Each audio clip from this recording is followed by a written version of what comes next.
made out of stone and rock and earth.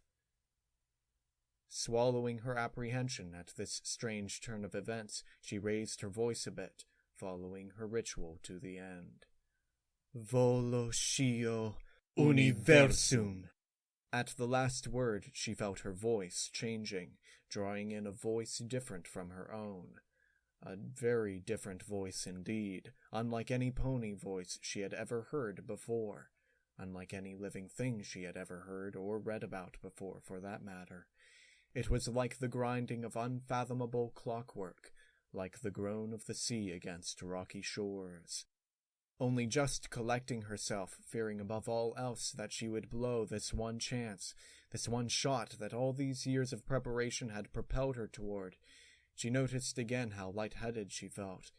Sparing a glance, she looked to her flank and found that her hind leg was almost completely crimson. Banishing fear from her mind once again, she took hold of the massive amount of magic she had drawn from her deepest stores and formed the sign in her mind yet again.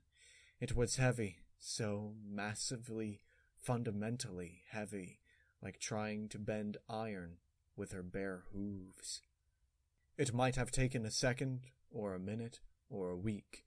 In her incessant fight to control her magic, time and place faded away until, at last, the circle existed. Expelling it from her mind into the physical world, she took a second to admire the brightly glowing purple shape that floated just above her head, like an unearthly phenomenon.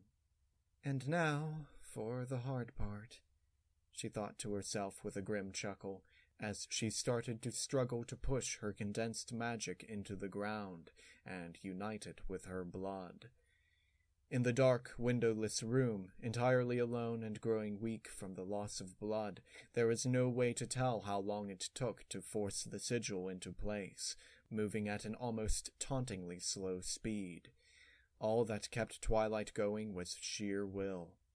The will to know. At last she saw the sigil touching the ground and suddenly melt into the ground with no effort at all.